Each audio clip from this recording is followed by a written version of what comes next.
So, how do you train when you're an experienced grandmaster?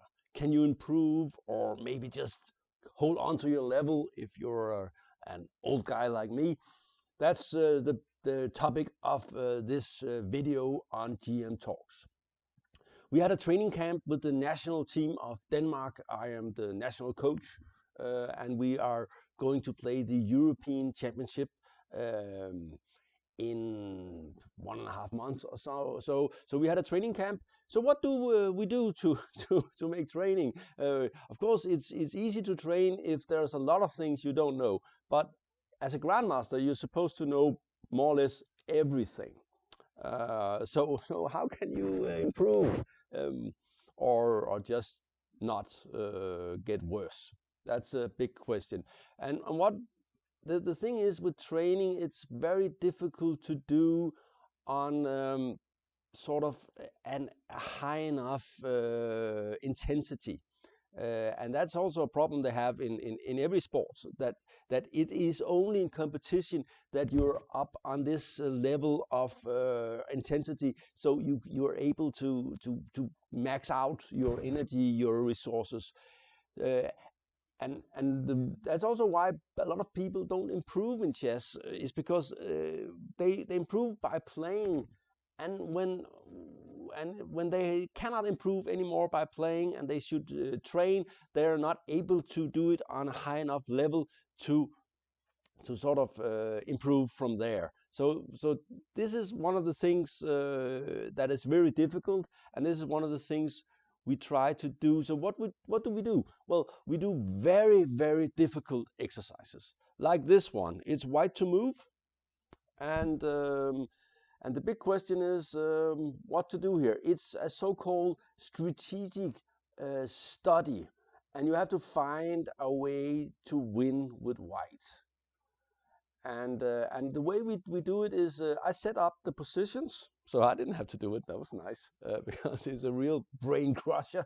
And then the players are sitting and they get 25 minutes, and they shouldn't have got a little longer because most of the studies are simply too hard to solve in 25 minutes. So if you're gonna try and train with the best here, pause the video and look at this position for maybe 10 minutes, and then go a little bit further and then pause again. Think about how to play with white. Uh, and the reason to do this is it trains your sort of your imagination, your calculation ability, your vision, all sorts of things. This position is, of course, not very like a normal game, which would maybe be preferable, but it is rather good because it's a lot of forcing things, and you have to think about a lot of things, playing very precisely, thinking about different kind of timing things. So in general, when you do these kind of exercises, you immediately play better a little bit later. Okay, so we'll go into this study, and I hope you're ready to pause. I will go slowly just to give you a chance to try and see if you can guess the move. The first move is not that difficult. You realize that black is going to queen. There's simply no way of stopping this pawn. But you also by the way, very important thing when you're solving studies, it's I was told about that one of the guy said that one of his friends is studying the way that he's saying, oh, why is this pawn here? There must be a point in that, and then tries to solve the solver's intention. That's not the right way to train, because you're not trying to guess the intention. You're trying to improve your calculation ability, your vision, your imagination, and so on. So you're not training the right thing. Here we see that, okay, you have to do something, and it's clear that that this is a serious threat, and if black is made get a queen and you're not able to do anything, then you're in trouble.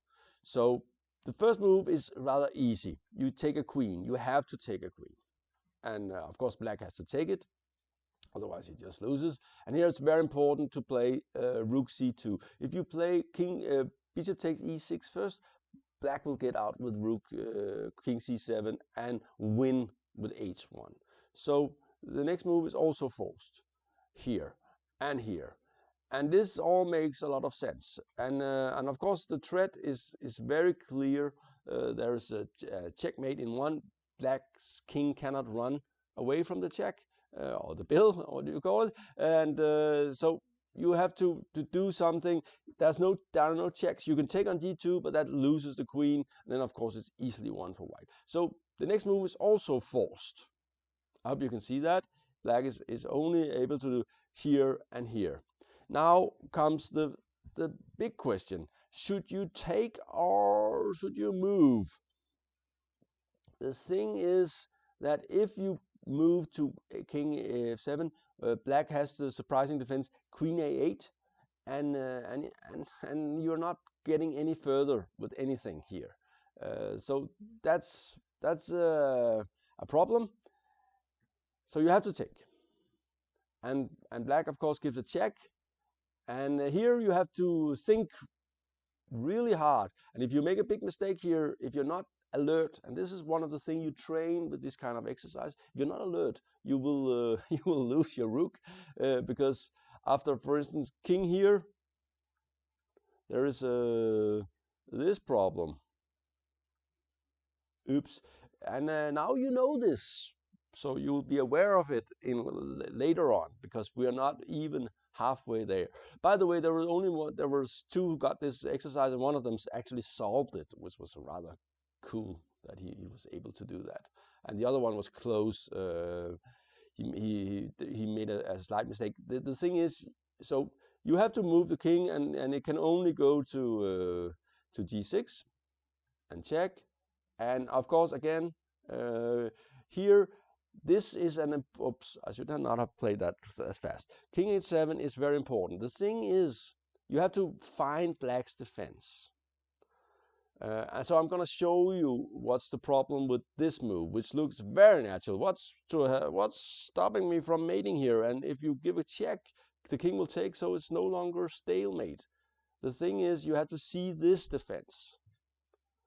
Okay, you see this defense, then you see this defense against the defense, and then you see this move, and then you realize, uh-oh, Zugzwang. Can you see it? There are some serious points for this. So this position with black to move is probably winning, but with white to move, it's maybe not so easy. So here you go and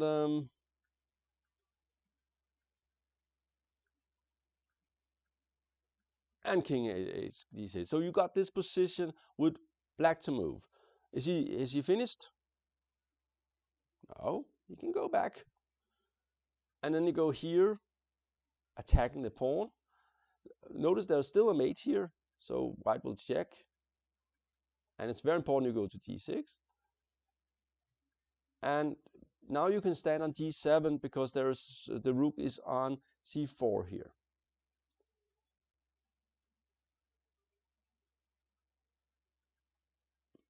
Okay, same position, but without the f-pawn. Now we are finally getting, in the beginning it's rather easy. You see, you're just trying to improve the position. f5. And we see that, f6 is coming, f6 is coming, queen c6. And we see that f6 right now doesn't work because he will take the bishop. So king f7. So you do a triangulation, and now f6 works. And the thing is, the stalemate is gone. So if he takes on f6, rook can take f8, and after f5, it's mate with rook f8. And taking the queen does not help because you have the intermediate and taking the queen. So after this move, white wins. This was, by the way, a study from Bron. It was published in 1947. It's and of course it has nothing to do with actual play, but it's rather instructive, and you actually get better at chess by doing these kind of studies, even though they are of course extremely hard. It's not easy to get this, and in general you need a training partner, so he will make the moves, or she will make the moves, and while you're thinking, so you don't have to look at the books or something, because it's not so good. You will easily look at the solution by a mistake. So this was one of the exercises. Another one, I don't know if any of you solved this, but I hope you enjoyed it anyway. So we're not gonna.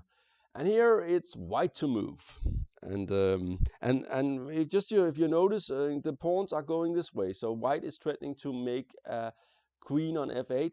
The problem is it's not working, because of course black is also threatening to make a queen here. So you have to do something about the a pawn. The question is what? First of all, you have to find black's defensive idea. This is where sort of the vision comes in with chess, where you sort of expand your understanding of how the pieces can work together. Sounds very academic, but it is true. It's something you build a freeway in your brain, and you just have to put in more lanes, so you'll have faster and better traffic. That's sort of the way it's thinking. So white to move, and of course you're looking, why can't I just take the pawn? This is the thing we're all thinking that. Why? It's just it's a pawn. I can take it.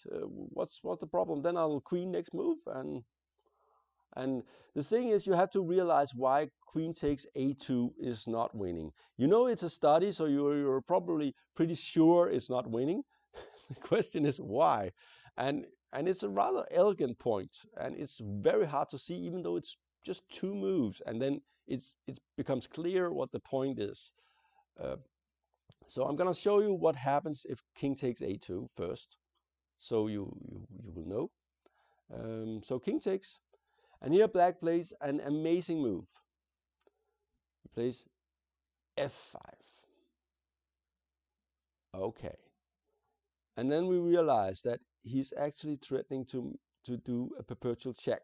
There's no escape from the king, and these two pawns here make sure that the rook is defended at all times, and so you're threatening a check here. But okay, I'll wait. I'll play rook a2, and then comes the other point, that with the pawn on f5, the rook is also protected on this thing here. So white cannot avoid the perpetual check after this move.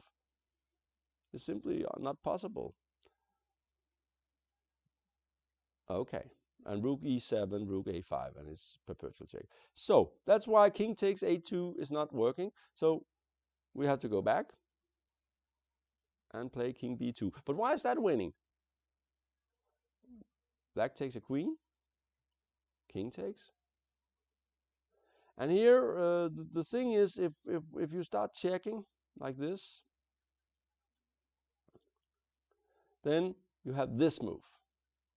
And we see that the same drawing machine is not working due to this move. And that's the same with and it's escaping, and the f pawn is queening. And also we see that f5 is not working, because again we have this move. So this was the point. So what did we learn here? Well, of course, in the first study we learned about timing, about the mutual Zugzwang, about sort of using elimination method. It's this doesn't work, this doesn't work, and triangulation with the king, and so on.